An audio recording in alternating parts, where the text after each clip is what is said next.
அஸ்ஸலாமு அலைக்கும் வரஹ்மத்துல்லாஹி வபரகாத்துஹு.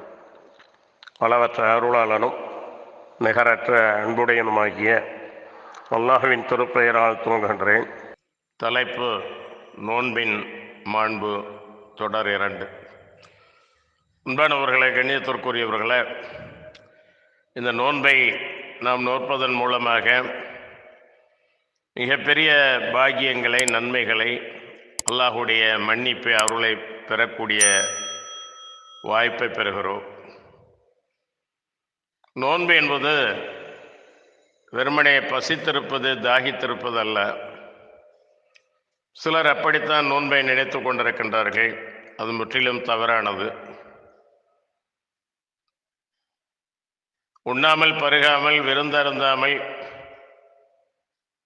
பார்வைகளால், கண்களால் திரை விருந்துகளை, அது சின்ன திரையோ பெரிய திரையோ, திரை விருந்துகளை கண்களுக்கு வழங்கி தங்களுடைய நோன்பை பாழ்படுத்திக் கொள்பவர்களும் இருக்கின்றனர். சிலர் பசித்திருப்பதால், தாகித்திருப்பதால் அல்லாஹுக்கு எந்த தேவையும் இல்லை என்பதாகவும் அல்லாஹ் கூறுகின்றார். நோன்பு எனக்குரியது, அதற்கு நானே கூலி கொடுக்கிறேன் என்று சொல்லக்கூடிய ரப்புல் ஆலமீன் சிலர் பசியோடு, தாகத்தோடு இச்சைகளை விட்டுவிடுவதால் எனக்கு எந்த தேவையும் இல்லை. ஆகவே நாம் இது விஷயத்தில் எச்சரிக்கையாக இருக்க வேண்டும்.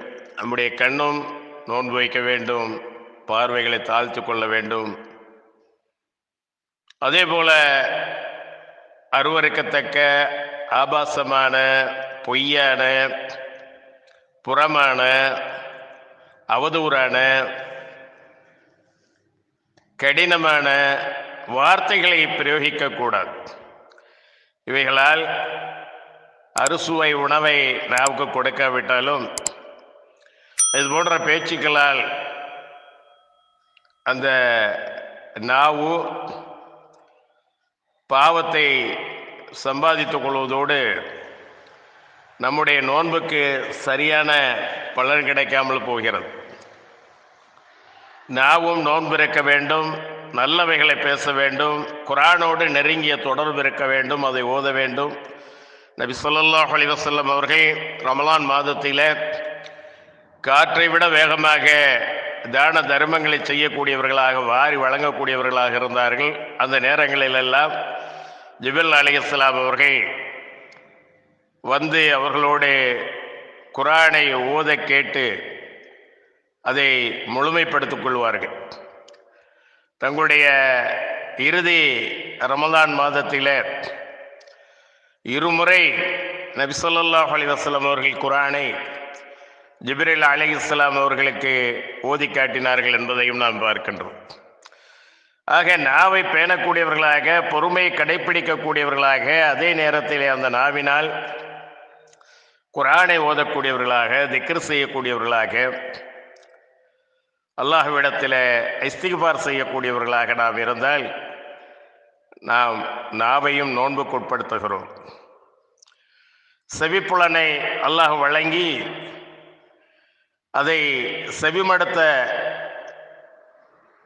பிறகு பதிவு செய்யக்கூடிய ஒரு தன்மையும் நமக்கு வழங்கியிருக்கின்றார். ஆகவே செவிகளால் செவி விருந்து என்று சொல்வார்கள். இசை முழக்கங்களோடு, இரட்டை அர்த்தங்களோடு, ஆபாசமான, அருவருக்கத்தக்க பாடல்கள், அருவருக்கத்தக்க பேச்சுக்கள், அடுத்தவர்களை பற்றி கோல் மூட்டக்கூடிய அவைகளை செவிமடுத்தல், இவ்வாறு நாம் நம்முடைய செவிகளையும் நோன்பில்லாமல் ஆக்கிவிடக்கூடாது. செவிகளிலும் நல்ல முறையில் நல்ல விஷயங்களை கேட்கக்கூடியவர்களாக, இறையச்சத்தை நமக்கு ஏற்படுத்தக்கூடிய ஹதீஸ்களை கேட்கக்கூடியவர்களாக, பயான்களை கேட்கக்கூடியவர்களாக, குர்ஆன் ஓதுதலை கேட்கக்கூடியவர்களாக, நல்லதை பேசி நல்லதை கேட்கக்கூடியவர்களாக நாம் நம்முடைய நாவையும் செவியையும் அமைத்து கொண்டால் அதுவும் நமக்கு நிரப்பமான நோன்பாக அந்த நோன்பின் மாண்பை நமக்கு பெற்றுத்தரும். இன்னும் சிலர் இருக்கின்றார்கள், நோன்பு வைப்பார்கள், தொழமாட்டார்கள். சில பேர்கள் இருக்கின்றார்கள், நோன்பு காலங்களில் ஃபர்லான தொழுகைகளுக்கு கொடுக்கக்கூடிய முக்கியத்துவத்தை விட இரவு தொழுகைகளுக்கு அதிக முக்கியத்துவம் வழங்குவார்கள். இரவு தொழுகைகளை தொழவில்லை என்றால் அதனால் நமக்கு பாவம் வந்து விடாது, நன்மை கிடைக்காமல் போகும். ஆனால் ஃபர்லான ஃபஜ்ரு, லுஹரு, அஸ்ரு, மக்ரிபு, இஷா தொழுகைகளை தொழவில்லை என்றால் அதன் காரணமாக நமக்கு பாவம். தொழுதாயா என்று நாளை அல்லாஹ் மறுமையில் கேட்கக்கூடிய அந்த கேள்விக்கு ஃபர்லான தொழுகையை பற்றி தான் அல்லாஹ் கேட்பான், கடமையாக்கிய தொழுகையை பற்றி தான் கேட்பான். அதற்கு சரியான பதிலை வைத்திருக்க வேண்டும். சிலர் தொழுவதே இல்லை, நோன்பு காலங்களிலே தொழுவதிலும் இந்த உபரியான சுனத்தான வணக்கங்களுக்கு முக்கியத்துவம் கொடுப்பதை நாம் பார்க்கிறோம். ஆக நோன்பு வைத்துக்கொண்டு தொழாமல் இருப்பது அல்லது தொழுகையை தொழாதவர்கள் அந்த நோன்பு மாதத்தில் மட்டும் இரவு வணக்கங்களை வணங்குவது, மற்ற வணக்கங்களிலே கவனம் செலுத்துவதில்லாத நிலை, இவைகளெல்லாம் மாற வேண்டும்.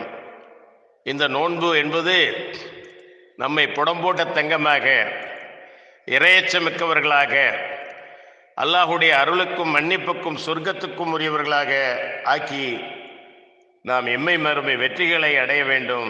அந்த பாக்கியம் நமக்கு கிடைக்கவிருக்கின்றது. அதை நாம் கை நழுவ விட்டுவிடக்கூடாது, அந்த பாக்கியத்தை இழந்து விடக்கூடாது. இன்னும் வரும் இன்ஷா அல்லாஹ். வாஹிர் தவானா அல்ஹம்துலில்லாஹி ரப்பில் ஆலமீன். அஸ்ஸலாமு அலைக்கும் வரஹ்மத்துல்லாஹி வபரகாத்துஹு.